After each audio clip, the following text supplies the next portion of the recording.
चलो good morning बेटा। चलो बैठ जाओ अपनी जगह पे। कहाँ पहुंचे थे? खाओ जरा। ठीक है, तो आज हमें पढ़ना है motion of charge in uniform electric field. ठीक है बेटा, ध्यान दो। अगले टॉपिक पे बढ़ते हैं, सारे ध्यान रखे इधर। ठीक है, हमें क्या पढ़ना है? Motion of charge in uniform electric field. Uniform electric field, ठीक है। यानी कि अगर हम एक चार्ज को यूनिफॉर्म इलेक्ट्रिक फील्ड में रखेंगे, उसकी मोशन कैसे होगी, उसी को हमें स्टडी करना है। ठीक है, तो इसको हम डिफरेंट केसेस में पढ़ते हैं। ठीक है, पहले सिंपलेस्ट केस जो इसमें है, पहला केस लिखे। पहला case, case first when charge is released when charge is released in uniform electric field। यानी कि चार्ज को हमने इलेक्ट्रिक फील्ड में, चार्ज को लाया और इलेक्ट्रिक फील्ड में रख के छोड़ दिया। ठीक है, अब ध्यान से सुने। ठीक है, मान लो ये हमारे पास इलेक्ट्रिक फील्ड है, this is electric field, this is a, and this electric field is uniform, this electric field is uniform electric field। ठीक है, तो बेटा मैं दो चार्जेस की एक साथ बात कर रहा हूं। ठीक है, एक मान लो यहाँ पे हमने प्लस ई रखा, मतलब ये कौन सा चार्जेड पार्टिकल हो गया? प्रोटॉन हो गया। और दूसरा मैंने यहां से कौन सा रखा है? माइनस ई, और ये कौन सा हो गया बेटा? ये इलेक्ट्रॉन हुआ। अब तुम सबको पता है, जब भी हम किसी चार्ज को इलेक्ट्रिक फील्ड में रखते हैं, उस पर फोर्स लगता है। उस पर कौन सा फोर्स लगता है? इलेक्ट्रिक फोर्स लगता है। सॉरी, उस पे इलेक्ट्रिक फोर्स लगता है। मुझे पता है इलेक्ट्रिक फील्ड होता है बराबर फोर्स डिवाइडेड बाय चार्ज। तो जो फोर्स उस पे लगेगा वो क्यू इंटू ई लगेगा। और हमें ये भी पता है कि जो हमारे पास पॉजिटिव चार्ज होता है वो in the direction of electric field चलता है, और नेगेटिव चार्ज अपोजिट डायरेक्शन में चलता है। इसका कुछ नहीं करना है, बस तुम यहाँ पे साइन के साथ देख सकते हो। अगर मैं इसी को वेक्टर फॉर्म में रखूं, प्रोटॉन का चार्ज प्लस ई होता है और उसका इलेक्ट्रिक फील्ड ई है। इसका मतलब अगर E पॉजिटिव है, F भी पॉजिटिव है, तो दोनों आगे है या पीछे है। बट अगर मैं लिखूं इलेक्ट्रॉन के लिए, तो यहाँ पे माइनस ई आएगा, इंटू आ जाएगा E। अगर E पॉजिटिव हुआ तो फोर्स फिर भी क्या रहेगा? नेगेटिव रहेगा। मतलब अगर फील्ड आगे है तो फोर्स जो लगेगा पार्टिकल पे वो पीछे लगेगा। बस इसमें हमने बहुत बातें भी की है, मैंने तुम्हें समझाया भी है, ये चीज अच्छे से है कि जो हमारे पास चार्ज होता है, अगर पॉजिटिव होगा in the direction of field चलेगा, नेगेटिव होगा अपोजिट डायरेक्शन में चलेगा। तो इस हिसाब से तो मुझे बताओ बेटा, अगर ये हमारे पास इलेक्ट्रॉन है, उसको मैंने छोड़ा, रिलीज किया, रिलीज का मतलब इनिशियल वेलोसिटी कितनी थी? 0। इसकी भी इनिशियल वेलोसिटी कितनी थी? 0। अब इस पे जो इलेक्ट्रिक फोर्स लगेगा एफ ई, वो कहां लगेगा? आगे, यानी कि मैं ई ई बोलूंगा, क्योंकि चार्ज का वैल्यू ई है, उसका वैल्यू ई है, इलेक्ट्रिक फील्ड का कैपिटल ई है।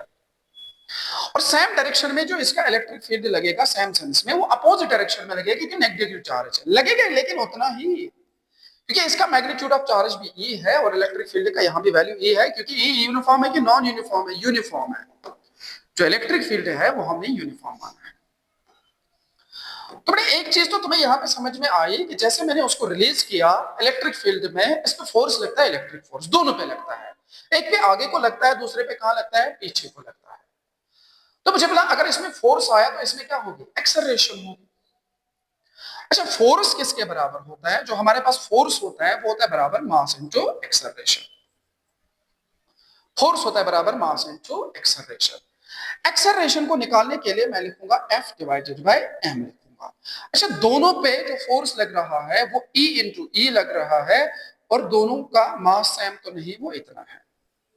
इलेक्ट्रिक फील्ड में हम जब भी किसी चार्ज को रखते हैं, या मैं इसको ऐसे लिख सकता हूं, ऐसे लिखते हैं इसको, मैं ई नहीं लिखता हूं, यहाँ पे ई को हटाता है।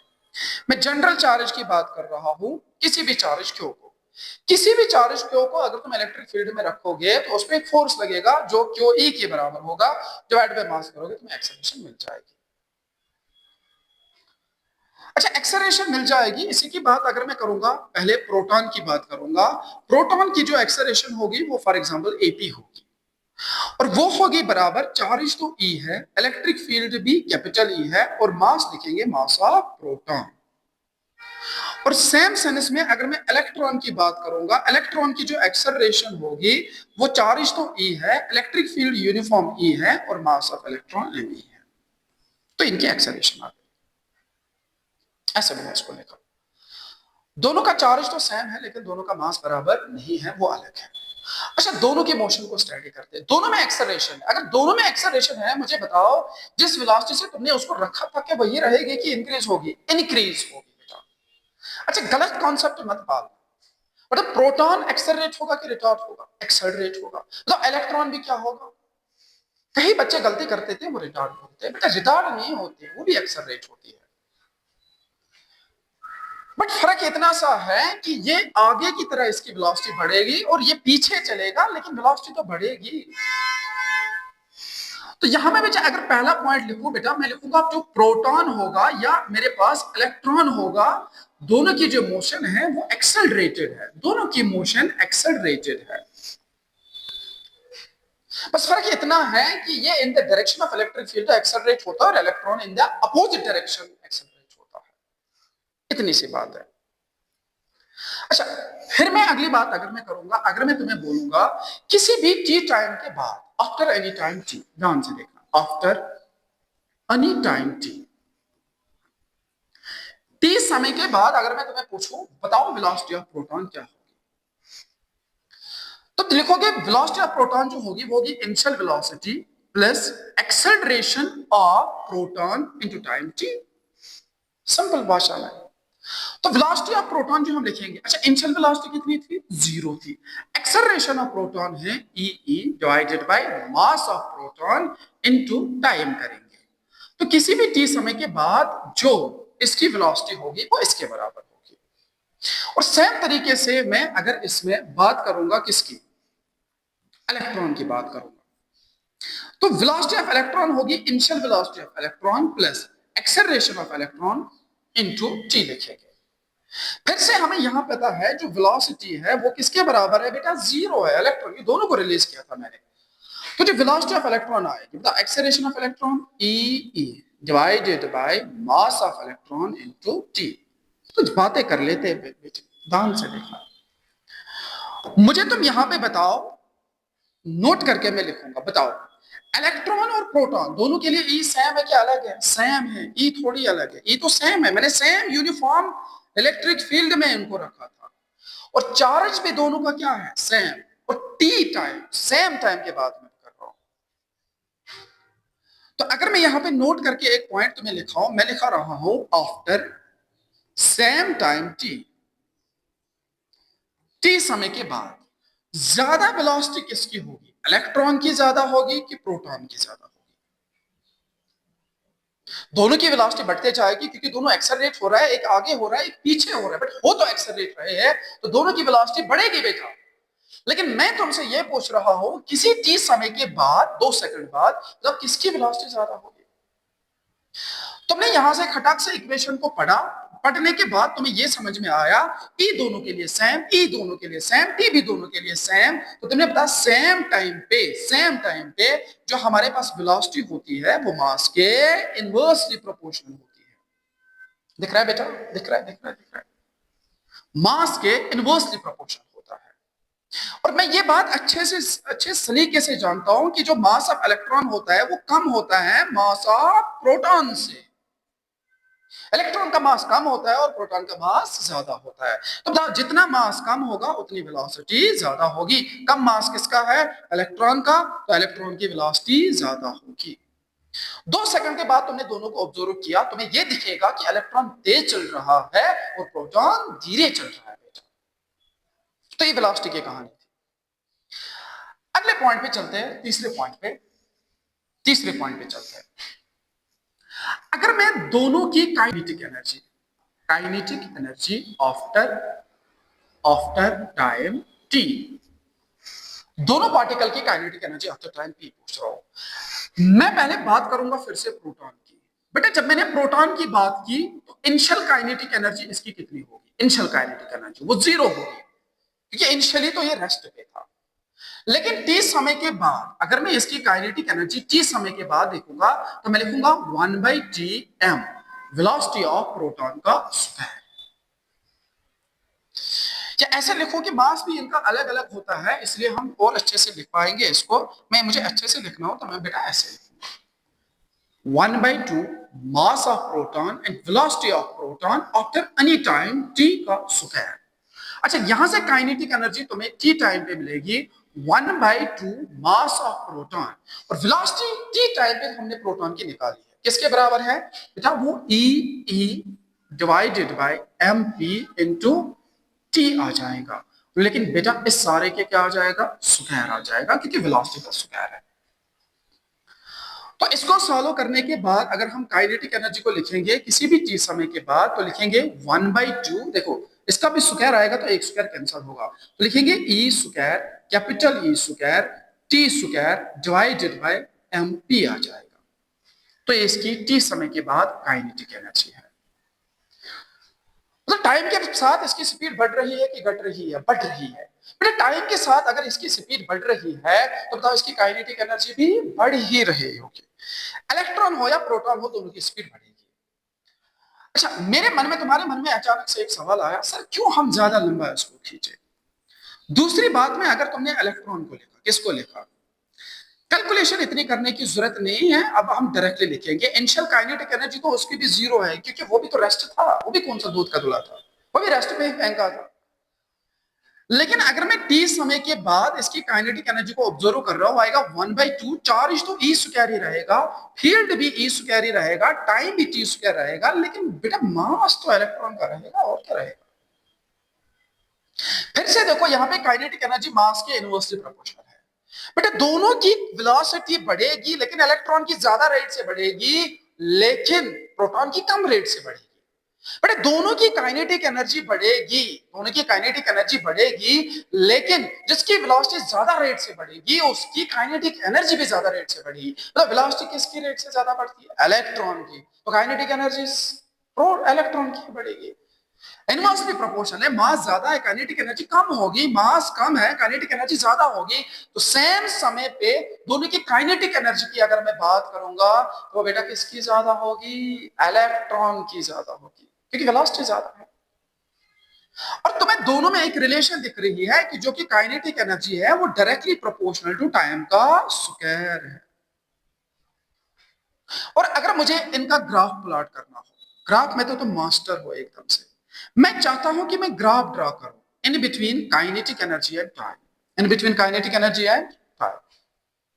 तो काइनेटिक एनर्जी और टाइम के बीच का जो ग्राफ आएगा तुम्हें दिख रहा है पैराबोला है, स्क्वायर वाली इक्वेशन है तो पैराबोला आएगा। अच्छा पैराबोला उसी की तरह झुकता है जिसका पावर कम हो, कम पावर किसका है, काइनेटिक एनर्जी का। लो ये ग्राफ आ गया काइनेटिक एनर्जी और इसका। और अगर मैं तुमसे पूछूं बेटा यही ग्राफ, ये तो मैंने काइनेटिक एनर्जी का डाला, बेटा मैं तुमसे ये ग्राफ पूछ रहा हूं, ये ग्राफ पूछ रहा हूं, मतलब बताओ काइनेटिक एनर्जी और मास के बीच का ग्राफ कैसा आ जाएगा। तो क्लियरली तुम्हें दिख रहा है कि जो काइनेटिक एनर्जी है वो मास के इनवर्सली प्रोपोर्शनल है, और इनवर्सली प्रोपोर्शनल है तो बेटा तुम्हें पता है ग्राफ कौन सा आ जाएगा, रेक्टेंगुलर हाइपरबोला। ये रेक्टेंगुलर हाइपरबोला ग्राफ, ठीक है। सो कंफ्यूजन है, इतना समझ में आया। तो रखने के बाद दोनों बेटा एक्सेलरेट हो गए, लेकिन एक्सेलरेट कुछ समय के बाद अगर तुम दोनों को ऑब्जर्व करोगे तो तुम्हें इलेक्ट्रॉन ज्यादा तेज चलता हुआ नजर आएगा और प्रोटॉन उससे कम तेज चलता हुआ आएगा। और किसी भी t समय के बाद, सेम समय के बाद दोनों की काइनेटिक एनर्जी बढ़ेगी बेटा, लेकिन जो काइनेटिक एनर्जी इलेक्ट्रॉन की होगी वो ज्यादा होगी और प्रोटॉन की कम होगी, क्योंकि वेलोसिटी ज्यादा होगी इलेक्ट्रॉन की। सिंपल सी बात है। इतना हो गया तो मैं इसमें आगे बातें कर रहा हूं, तुम इतना छाप लो जल्दी जल्दी से, ठीक है, फिर आगे बात करते हैं। तो ये वेलोसिटी और अभी एनर्जी की बात हो गई, फिर आगे बढ़ते हैं।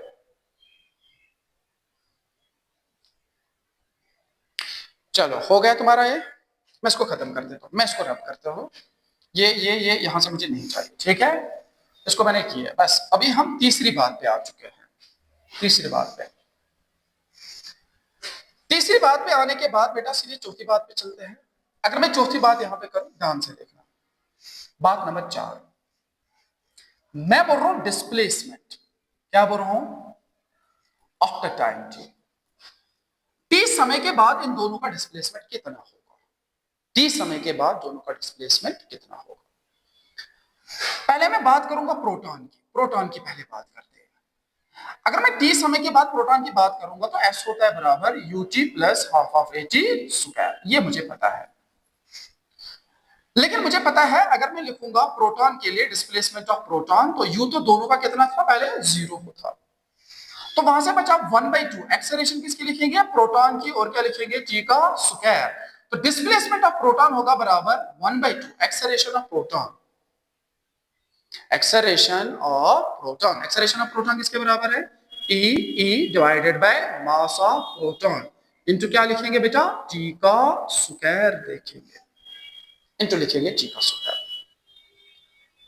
और सेम बात अगर मैं इलेक्ट्रॉन के लिए करूं, मैं लिख रहा हूं यहां पे इलेक्ट्रॉन के लिए, तो इलेक्ट्रॉन का जो डिस्प्लेसमेंट होगा वो होगा बराबर U T plus 1/2 acceleration of electron into T square. You तो एक्सेलरेशन इनिशियल तो उसका भी 0 था, लेकिन यहां पे लिखेंगे 1/2 एक्सेलरेशन इलेक्ट्रॉन की, E E mass of electron into T square. बेटा ये बढ़िया होने वाला है, ये बढ़िया होने वाला है। यहां से तुम्हें बढ़िया सी एक बात मैं समझाता हूं, बढ़िया सी बात समझाता हूं। अगर मैं तुम्हें बोल रहा हूं सेम समय के बाद, टी दोनों का मैंने क्या रखा है? सेम, टी मैंने सेम रखा। अगर दोनों का टी मैंने सेम रखा, इसका क्या मतलब है? मैं तुमसे पूछ रहा हूं 2 सेकंड के बाद, 2 सेकंड के बाद इलेक्ट्रॉन यहां से कुछ दूरी चला होगा और प्रोटॉन यहां से कुछ दूरी चला होगा। मैं तुमसे पूछ रहा हूं ज्यादा कौन चला होगा? इलेक्ट्रॉन ज्यादा चला होगा कि प्रोटॉन ज्यादा चला होगा? खैर तुमने तो खटाक से आंसर इसका दे ही दिया, तुमने बोला सर वेलोसिटी तो इलेक्ट्रॉन ज्यादा है, इलेक्ट्रॉन की वो तेज चल रहा है तो वो ज्यादा डिस्टेंस ट्रैवल कर रहा है, प्रोटॉन कम चल रहा है तो सेम समय के बाद कम दूरी तय करेगा। मतलब ठीक है, सही है, तुमने सही सोचा। मतलब इक्वेशन से सोचने बेटा, तो 1/2 दोनों के लिए सेम, ई दोनों के लिए सेम, इलेक्ट्रिक फील्ड दोनों के लिए सेम, टाइम दोनों के लिए सेम, तो S P is inversely proportional जो है, तो डिस्प्लेसमेंट जो होता है वो मास के इनवर्सली प्रोपोर्शनल होता है बेटा। इसका क्या मतलब है कि जिसका मास ज्यादा होगा, जिसका मास ज्यादा होगा वो कम चलेगा। और मुझे पता है कि जो मास ऑफ प्रोटॉन है वो ज्यादा है मास ऑफ इलेक्ट्रॉन से, तो सेम समय के बाद जो डिस्प्लेसमेंट ऑफ प्रोटॉन होगा वो कम होगा डिस्प्लेसमेंट ऑफ इलेक्ट्रॉन से, कम होगा। सर सही बात है। ये नोट की एक बात हो गई, नोट की दूसरी बात करते हैं, नोट की दूसरी बात करते हैं। मैंने बोला बताओ एस अगर मैं सेम, एस अगर मैं क्या रखूं? सेम। मैंने बोला मैंने दोनों को एक मिशन दिया, मिशन पे भेजा। इलेक्ट्रॉन को बोला तू इधर 2 मीटर जा, और प्रोटॉन को बोला तू इधर 2 मीटर जा। बेटा बात समझ आ रही है? मैंने दोनों को मिशन दिया, मैंने बोला बेटा तू इधर, इलेक्ट्रॉन तू इधर 2 मीटर चल और प्रोटॉन तू इधर 2 मीटर चल। तो कम समय किसको लगेगा पहुंचने के लिए? तुमने फिर से इलेक्ट्रॉन बोला।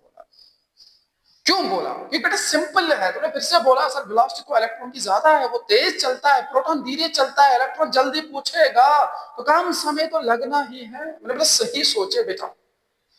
मैंने आगे बताओ, मैंने इस टाइम पे एस दोनों का क्या किया? सेम, एस दोनों का सेम, 1/2 दोनों का सेम, ई दोनों का सेम, ये ई बी दोनों का सेम, एम पी एम दोनों का अलग।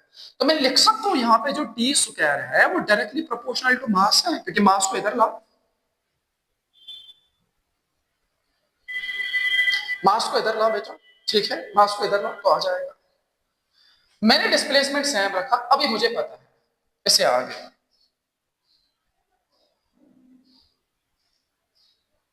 इसके आगे तो मुझे पता है, इसके आगे की फिजिक्स मुझे सर आती है। मुझे पता है जो मास ऑफ प्रोटॉन है वो ज्यादा मास ऑफ इलेक्ट्रॉन से, तो टाइम ऑफ प्रोटॉन ज्यादा होगा टाइम ऑफ इलेक्ट्रॉन से, प्रोटॉन को ज्यादा समय लगेगा इलेक्ट्रॉन के कंपैरिजन में। सर ये तो कोई मसला ही नहीं है, ये तो सिंपल सिंपल सी बात हो गई, सारा हो गया। और कभी कभी वो तुमसे रिलेशन पूछे, तुम बता सकते हो जो टी होता है वो डायरेक्टली प्रोपोर्शनल होता है अंडर रूट ऑफ एम। और यहां से हम इक्वेशन बना सकते हैं time of proton divided by time of electron बराबर under root of mass of proton divided by mass of electron. चाहो तो इसको भी लिख लो, इसको भी तुम लिख सकते हो। और अगर तुम यहां से देखोगे, ठीक है, ये कितनी बात हो गई, 4 बात। नोट की अगली बात, नोट की अगली बात, तीसरी बात करते हैं। मुझे साफ साफ दिख रहा है कि जो डिस्प्लेसमेंट है वो टाइम के साथ डायरेक्टली प्रोपोर्शनल है, displacement directly proportional time square. तो बेटा यहां भी ग्राफ कौन सा आएगा, तुमने बोला खटक से सर ये भी तो पैराबोला ही होगा, ये भी तो पैराबोला होगा। लेकिन ये पैराबोला किसकी तरह झुकेगा, टी की तरह झुकेगा क्या एस की तरह झुकेगा, एस की तरह झुकेगा, जिसका पावर कम है पैराबोला उसी की तरह झुकेगा। ये इसका ग्राफ आ गया, पैराबोलिक ग्राफ। बढ़िया बात है, ठीक है भाई, इतना समझ आया। तो यही इतनी ही बात थी, इतनी ही बात थी, और कुछ बात नहीं थी। तो तुम सोच रहे थे और कुछ नहीं था, इतना ही था बेटा, इतना ही था। तो जस्ट रिलीज करने पे जितने भी तुम्हारे केसेस बनते थे मैंने सारे तुम्हें समझाए, रिलीज करने से क्या होता है। ठीक है, इसको लिखो फिर आगे बढ़ते हैं।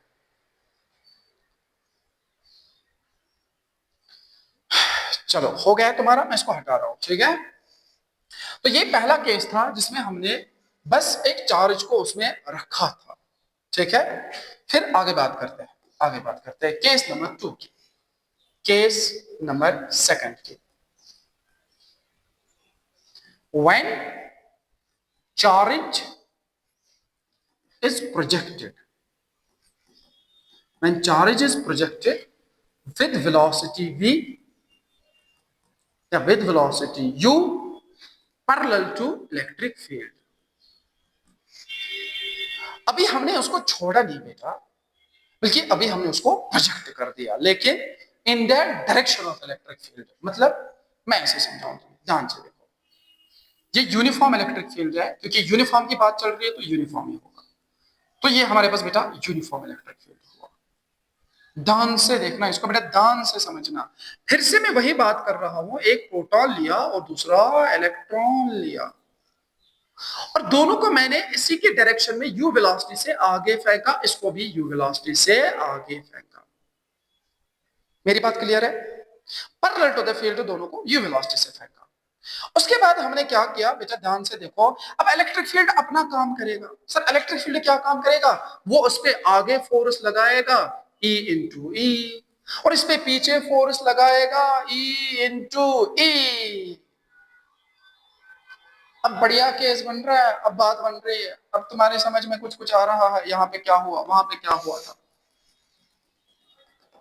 चलो यहां पे मैं इलेक्ट्रॉन की मोशन को स्टडी करूंगा, और इस साइड से हम प्रोटॉन की मोशन को स्टडी करते हैं, दोनों की मोशन को स्टडी करते हैं। ध्यान से देखना, मैं दोनों की मोशन को स्टडी किया, इक्वल डिवीजन करते हैं। ओके चलो, इसमें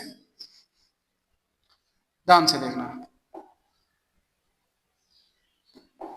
इसमें पहली बात वही केस, मुझे बताओ इलेक्ट्रॉन एक्सेलरेट हो रहा है कि डी एक्सेलरेट, तुम ही बताओ। वेरी गुड, डी एक्सेलरेट हो रहा है, क्योंकि इसकी जो वेलोसिटी है वो कहां थी, आगे, और फोर्स कहां लग रहा है, पीछे। बताओ एक्सेलरेट की डी एक्सेलरेट, डी एक्सेलरेट, ये डी एक्सेलरेट हुआ। लेकिन बेटा ये क्या हुआ, एक्सेलरेट हुआ।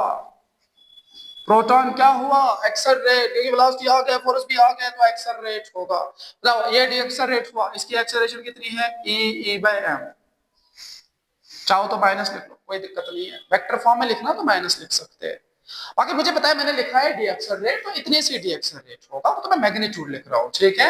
अच्छा यहाँ भी तो सेम रेट से होगा, ई बाय एम, बट तुमने बोला सब एम पी लिख लो और यहाँ पे एम ही लिख लो, क्योंकि वो प्रोटॉन है और ये इलेक्ट्रॉन, दोनों का हमने लिख दिया, ठीक है।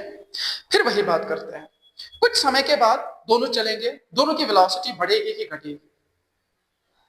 सर उल्टा होगा, क्या बता रहे हो, एक की वेलोसिटी बढ़ेगी, दूसरे की वेलोसिटी घटेगी। सर बढ़ेगी किसकी, प्रोटॉन की, घटेगी किसकी, इलेक्ट्रॉन की। मैं बात कर रहा हूं आफ्टर टाइम टी की। टी समय के बाद इलेक्ट्रॉन की वेलोसिटी कितनी होगी? तुमने बोला वेलोसिटी ऑफ इलेक्ट्रॉन होगी u plus acceleration of electron into T. दोनों की वेलोसिटी पहले u थी, ठीक है, माइनस ई, ठीक है, ध्यान से देखो, वेलोसिटी ऑफ इलेक्ट्रॉन होगी u तो u ही था, और ये कितनी है minus E divided by M E into T. और ये तुम्हें दिख रहा है नेगेटिव साइन है तो वेलोसिटी धीरे धीरे कम हो रही है। अच्छा सर ये तो हमें फिर आता है, ये तो कोई मसला ही नहीं था, फिर तो कोई मसला ही नहीं है सर। फिर यहाँ पे बताओ, यहाँ पे वेलोसिटी ऑफ प्रोटॉन किसके बराबर आएगा? u plus acceleration of proton into T. Velocity of proton बराबर u plus E divided by mass of proton into time. तो किसी भी t समय के बाद जो इन दोनों की वेलोसिटी की इक्वेशन है वो ये बनेगी। तो तुम आराम से कर सकते हो, कोई मसला नहीं है। समझ आ रहा है? इसकी वेलोसिटी घटती जाएगी और इसकी वेलोसिटी बढ़ती जाएगी, इसकी वेलोसिटी बढ़ती जाएगी, बिल्कुल सही है, ठीक है। आगे बढ़ते हैं। तीसरे में हम क्या निकालते थे, जैसे अभी हमने निकाला, तीसरी बात करते हैं, 1 2 3। तीसरी बात, मुझे बताइए यहाँ एनर्जी का क्या होगा? ये बढ़िया सवाल है, एनर्जी का क्या होगा? इसकी जो काइनेटिक एनर्जी इनिशियल बेटा होगी प्रोटॉन की 1/2 m प्रोटॉन u स्क्वायर आएगी। और बेटा यहां जो काइनेटिक एनर्जी इनिशियल आएगी वो आएगी 1/2 मास of electron into u square. अच्छा टी समय के बाद तुम लिख सकते हो v स्क्वायर। किसी भी टाइम पे तुम्हें काइनेटिक एनर्जी निकालनी हो, किसी भी टाइम पे काइनेटिक एनर्जी निकालनी हो तो सीधे लिखोगे 1/2 मास of electron into velocity of electron उस टाइम पे, जिस टाइम पे उसने दिया, यहां से टाइम दे गए, यहां से तुम वेलोसिटी निकाल सकते हो, फिर इसमें रखोगे तुम्हें फाइनल आ जाएगी। बट ये मुद्दा नहीं है बेटा, मेरा ये मकसद नहीं है समझाने का, मैं तुम्हें किसी और चीज की तरह ले जाना चाहता हूं। तो लिखेंगे 1/2 मास of proton into velocity of proton का स्क्वायर किसी भी चीज होने के बाद। बताओ मुझे इलेक्ट्रॉन की काइनेटिक एनर्जी पहले बढ़ रही है कि घट रही है? बेटा घट रही है, क्योंकि इसकी वेलोसिटी पहले घट रही है। वेलोसिटी घटेगी, काइनेटिक एनर्जी घटेगी, और घटते घटते एक समय ऐसा आ जाएगा कि इसकी काइनेटिक एनर्जी जीरो होगी, क्योंकि इसकी वेलोसिटी जीरो होगी। तुम सोचो ना बेटा, ये इसको घटा रहा है, घटा रहा है, घटा रहा है, क्या कहां के और कितना हुआ? जीरो हुआ। अच्छा जीरो के बाद ये रुकेगा? सर नहीं रुकेगा, क्योंकि ये थोड़ी छोड़ी इलेक्ट्रिक फील्ड ये उसको पीछे से और एक्सलरेट करा रहा है। पहले इलेक्ट्रॉन आगे जा रहा था, समझो ये ऐसे बात हो रही है, पहले इलेक्ट्रॉन आगे जा रहा था, आगे जा रहा था, फिर धीरे धीरे धीरे धीरे धीरे धीरे रुका। अरे आगे जा रहा था, वेलोसिटी कम कम कम कम कम कम कम, फिर जीरो हुई, लेकिन फोर्स अभी भी कहां लग रहा है? पीछे। फिर यहां से वापस बढ़ना स्टार्ट कर दिया, और इस केस में अब काइनेटिक एनर्जी इसकी इंक्रीज हो जाएगी।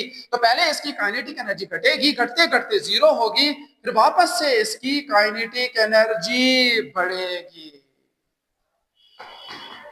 चमका? अबे चमका,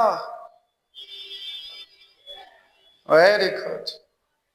इसकी काइनेटिक एनर्जी की बात करूंगा, बताओ इसकी वेलोसिटी बढ़ती रहती कि बढ़ती रहती? काइनेटिक एनर्जी बढ़ती रहती है। तो अगर इलेक्ट्रॉन और प्रोटॉन को दोनों को तुमने यूनिफॉर्म इलेक्ट्रिक फील्ड में यू वेलोसिटी से पैरेलल फेंका तो काइनेटिक एनर्जी इलेक्ट्रॉन की पहले घटेगी, फिर जीरो बनेगी, फिर बढ़ना स्टार्ट कर देगी। लेकिन बेटा जो प्रोटॉन होगी उसकी काइनेटिक एनर्जी बढ़ती रहेगी, बढ़ती रहेगी, बढ़ती रहेगी। तो 3 पॉइंट। चौथे पॉइंट पे आते हैं, फिर डिस्प्लेसमेंट की बात करते हैं, कितना चला। तो अगर मैं डिस्प्लेसमेंट ऑफ इलेक्ट्रॉन की बात करूं तो पहले होगा वो यूटी, तो समझ आ रहा है बेटा? फिर क्या होगा? -1/2 एक्सेलरेशन मास ऑफ इलेक्ट्रॉन का टी स्क्वायर, ठीक है। फिर इसकी डिस्प्लेसमेंट की बात करूं, वो जाएगा UT plus 1/2 E divided by mass of proton into T square. फिर वही लोचा हो रहा है बेटा, देखो इलेक्ट्रॉन के साथ क्या हुआ, स्टार्ट किया, आगे गया, आगे आगे डिस्प्लेसमेंट बढ़ता गया, बढ़ता गया, बढ़ता गया, फिर वेलोसिटी जीरो हुई तो कहां मुड़ रहा है? पीछे। तो डिस्प्लेसमेंट घटता गया, घटता गया, घटता गया, घटता घटता घटता, और जीरो बना। जीरो के बाद बढ़ता बढ़ता बढ़ता बढ़ता बढ़ता।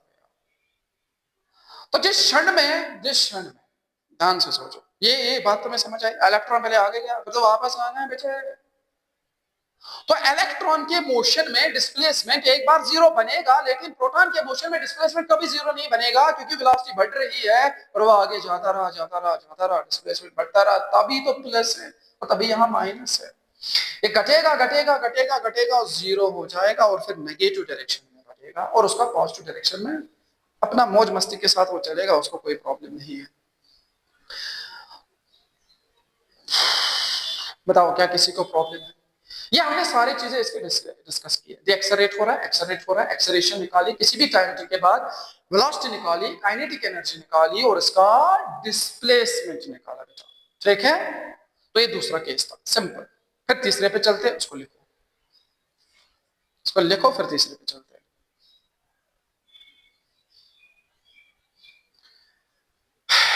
चलो तुम्हारा ये हो गया, मैं हटा रहा हूं, ठीक है बेटा।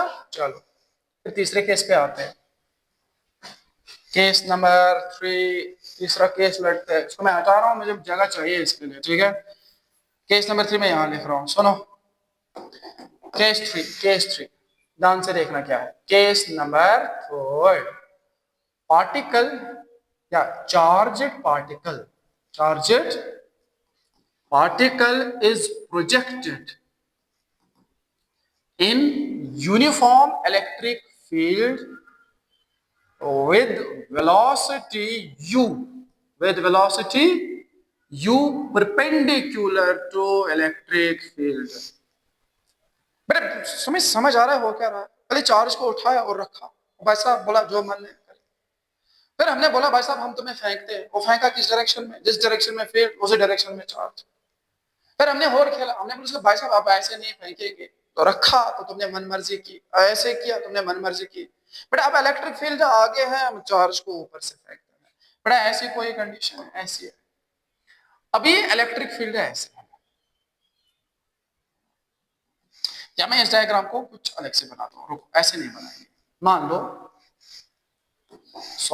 लो मैं ऐसे कुछ करता हूँ, ऐसे कुछ करते हैं, हम कुछ कमाल करते हैं, ठीक है। ध्यान से मैं क्या करता हूँ, मैंने यहां पे क्या किया, एक पॉजिटिव प्लेट ले ली, ध्यान से देखना, एक पॉजिटिव प्लेट ले ली, इसका चार्ज पॉजिटिव, ये पॉजिटिव प्लेट मैंने ले ली, पॉजिटिव पॉजिटिव पॉजिटिव पॉजिटिव, ये पॉजिटिव प्लेट ले ली। पॉजिटिव प्लेट लेने के बाद बिल्कुल मैं नीचे आया और नीचे से एक नेगेटिव प्लेट ले ली, ये नेगेटिव प्लेट। बताओ अगर ऊपर पॉजिटिव चार्ज है, नीचे कौन सा चार्ज है? Negative charge. इलेक्ट्रिक फील्ड तो होगा, कहां से होगा? ऐसे होगा कि ऊपर से नीचे। वेरी गुड, ऊपर से नीचे, ये ऐसे इलेक्ट्रिक फील्ड लगा। और चार्ज को हमें इसके परपेंडिकुलर डायरेक्शन में फेंकना है, ठीक है। यानी कि जो चार्जेड पार्टिकल है उसको हम कुछ इस प्रकार से फेंक रहे हैं। ये चार्ज था बेटा, और ऐसे फेंक लिया यू वेलोसिटी से। अभी सोचना है इसके साथ क्या होगा, बेचारे के साथ। अभी सोचो क्या होगा इसके साथ। मुझे बताओ इलेक्ट्रिक फील्ड ऊपर से नीचे है, अगर इलेक्ट्रिक फील्ड ऊपर से नीचे है, मान लो ये पॉजिटिव चार्ज है, तो इसका फोर्स, इलेक्ट्रिक फोर्स कहां लगेगा? नीचे। इलेक्ट्रिक फोर्स उसको नीचे लगा, इलेक्ट्रिक फोर्स उसको नीचे लगा, तो हमने फेंका था आगे, लेकिन ये कहां खींच रहा है? नीचे। तो पार्टिकल ऐसे जाएगा, ऐसे ऐसे ऐसे ऐसे ऐसे ऐसे ऐसे जाएगा। बस समझ आ रहा है? क्योंकि मैंने तो आगे फेंका, जिस वेलोसिटी से मैंने फेंका वो तो आगे थी, लेकिन इलेक्ट्रिक फोर्स कहां ले जा रहा है? नीचे। तो आगे चलने के साथ ये धीरे धीरे नीचे आएगा, मतलब जो बेटा इसकी मोशन होगी वो कुछ ऐसी होगी, ऐसी होगी। मान लो इस प्लेट की लेंथ L थी, इस प्लेट की लेंथ L थी, ठीक है। और यहां से तुम देखोगे, यहां से इसको ये देख लो, ये एक्चुअल ट्रेजेक्टरी पार्टिकल यहां थी, लेकिन पार्टिकल अभी कहां पहुंचा है? नीचे पहुंचा है। तो उसको हम बोलते हैं मैक्सिमम डिविएशन। क्या बोलते हैं? क्योंकि डिवेट हुआ ना अपनी पाथ से, और यहां पे डिविएशन क्या होगा? मैक्सिमम। इससे ज्यादा पॉसिबल नहीं है, क्योंकि अभी उसने प्लेट को छोड़ा, इलेक्ट्रिक फील्ड को छोड़ा, तो ये अंदर वाली कहानी है, मैक्सिमम इलेक्ट्रिक फील्ड है, ठीक है। अच्छा, कुछ समय के बाद ये पार्टिकल मान लो यहां पे पहुंचा, पहुंचते पहुंचते यहां पहुंचा, यहां पे पहुंचा। अच्छा, अपनी जो ओरिजिनल पोजीशन थी इसकी यहां से, ये मान लो ये दूरी इसने तय की x, यहां से, ठीक है, ये दूरी x तय की, और ये जो दूरी उसने तय की है ऊपर से नीचे आने में, वो कितनी की है, y दूरी, यानी कि y ये नीचे आया और x ये आगे चला, ये पॉइंट है। अच्छा, वेलोसिटी तो यहां भी ऐसे होगी, वेलोसिटी ऐसे होगी। अब इस वेलोसिटी के तुम्हें पता है दो कंपोनेंट होंगे, एक कंपोनेंट तो यहां से होगा जिसको हम बोलेंगे Vx, और दूसरा इसके परपेंडिकुलर में होगा जिसको हम बोलेंगे Vy, और ये थीटा एंगल भी हम निकाल सकते हैं किसी भी टाइम t के बाद। बताओ किसी को यहां तक कोई दिक्कत है, ये समझ में आया हुआ क्या, हमें आया? तो अगर मैं इसके मोशन पे करूं, after any time t, after any time t,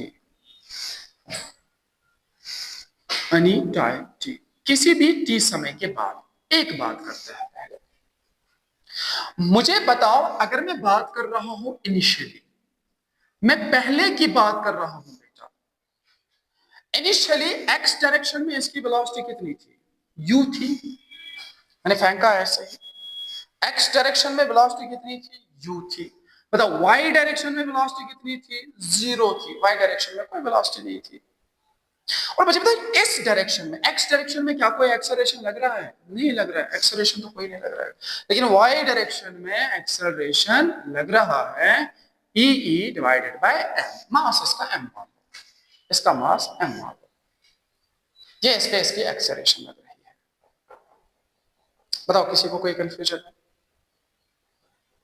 तो उसके बाद मैं क्या कर रहा हूं, मैं बोल रहा हूं तुम्हें ध्यान से देखना, डिस्प्लेसमेंट इन x डायरेक्शन कितना होगा, होगा बराबर ut plus half of at square. x लिया है तो ये भी x होगा, ये भी x होगा।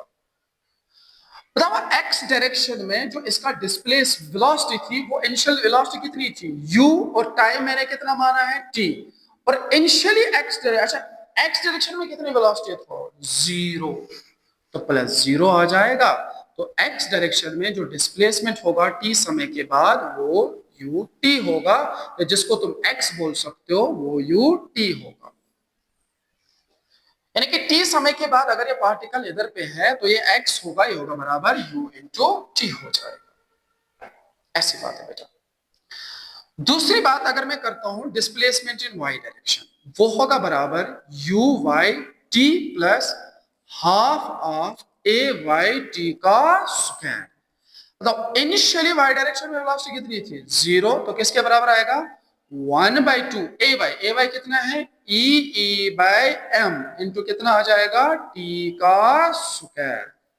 तो ये डिस्प्लेसमेंट इन y डायरेक्शन, या इसी को तुम लिख सकते हो y बराबर 1/2 e divided bye m into क्या लिखोगे बेटा, t का स्क्वायर लिखोगे। तो इसका y डिस्प्लेसमेंट होगा किसी भी t समय के बाद। अच्छा, तुम्हें यह भी समझ आ रहा है, अगर मैं t समय के बाद बात करूं, नोट में ये पॉइंट में लिखा रहा हूं, नोट में t समय के बाद जो ये डिस्टेंस चलेगा वो स्पीड इनटू टाइम है। पता किसी को कंफ्यूजन है, t समय के बाद ये चलेगा वो किसके बराबर है, स्पीड इनटू टाइम है। तो बताओ टाइम किसके बराबर आएगा, वो आएगा बराबर x divided by u। Therefore y किसके बराबर आएगा बेटा, y देख लो, 1/2 e बाय m t का स्क्वायर मतलब x square divided by u square. अब समझ आया? इसी को मैं ऐसे लिख सकता हूं, 1/2 e divided by mu square into x square.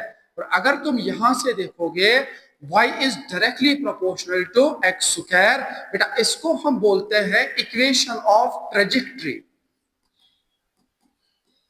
इसको हम बोलते हैं इक्वेशन ऑफ ट्रेजेक्टरी। हर जगह इसको निकालना पड़ता है। y directly proportional to x square है, तो बेटा ये कौन सा पाथ है, पैराबोला। और ये पैराबोला किसकी तरह झुकेगा, x की तरह कि y की तरह झुकेगा, y की तरह झुकेगा, इसलिए तो पैराबोला ऐसे झुक रहा है। बताओ किसी को कोई कंफ्यूजन है? बताओ बताओ बताओ। तो इसकी पाथ कौन सी हो गया बेटा? पैराबोला हो गया इसकी पाथ। अच्छा, इसी इक्वेशन को हम ऐसे भी लिख सकते हैं, मैं नोट कर रहा हूं इसको, अगला नोट। अच्छा, नोट में मैं दूसरा पॉइंट डाल रहा हूं। देखो, अगर मैं इनिशियल काइनेटिक की एनर्जी बात करूं, वो कितनी है? 1/2 mu²। 1/2 mu²। इसको लाओ, इसको लाओ, तो y किसके बराबर आएगा? y आएगा बराबर, ध्यान से इसको इसको ध्यान से देखना, ठीक है? किस वाली फॉर्मूला? इसको इसको ध्यान से देखना। मैं लिख सकता हूं 1/2, ध्यान से देखना, ई डिवाइडेड बाय एम यू का स्क्वायर इंटू टी स्क्वायर। इसको मैं मल्टीप्लाई भी 2 कर रहा हूं और डिवाइड भी 2 कर रहा हूं, मतलब कोई फर्क पड़ेगी? नहीं पड़ेगी। लेकिन ये जो चीज है 1/2 mu², ये क्या है? Kinetic energy initial. वहां से कितना बचा? 1/4। तो ई ऊपर बचा और T square divided by 4mu²। Sorry, 4mu² नहीं, सॉरी सॉरी, इसको हटाते हैं। 1/2 mu² बराबर है काइनेटिक एनर्जी इनिशियल। तो कभी कभी इस फॉर्मूला को ऐसे भी बेटा लिखा जाता है, E⁻² divided by 4 kinetic energy initial. तो ऐसे भी तुम निकाल सकते हो, यानी कि वो तुम्हें पहले काइनेटिक एनर्जी देगा और t समय के बाद तुमसे y कोऑर्डिनेट पूछेगा। वो इनिशियल वेलोसिटी तुम्हें मेंशन नहीं करेगा, वो ये करेगा, ठीक है? तो इतना तुम्हें समझ में आ गया है, ठीक है? उसको उतार लो, फिर आगे बढ़ते हैं। इतना लिखो, फिर आगे बढ़ते हैं, कुछ और बातें करते हैं।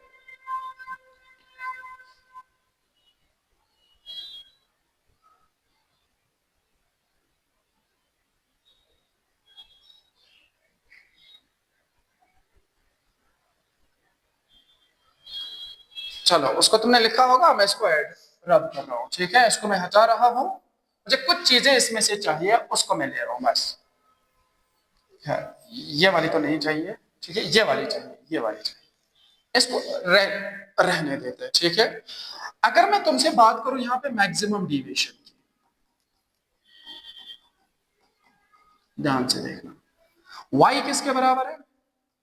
Deviation at any time is बराबर ई divided bye mu² into t²। किसी भी टाइम t के बाद जो इसकी डिविएशन है वो इसके बराबर है। लेकिन मैं बोल रहा हूं मैक्सिमम डिविएशन, इसको देखो, जब मैक्सिमम डिविएशन है तो जो x कोऑर्डिनेट है वो लेंथ ऑफ प्लेट के बराबर है। तो अगर मैं लिखूंगा at maximum deviation, at maximum deviation बेटा, जो x है वो लेंथ ऑफ प्लेट के बराबर होगी। और मैक्सिमम डिविएशन जो y मैक्स है उसको हमने d लिखा है, और जो d होगा वो होगा बराबर 1/2 E divided bye mu² into x। Sorry, रुक जाओ, यहाँ t नहीं था, x था, ठीक है? यहाँ t नहीं था, यहाँ x था, x का स्क्वायर। तो x की जगह क्या लिखेंगे?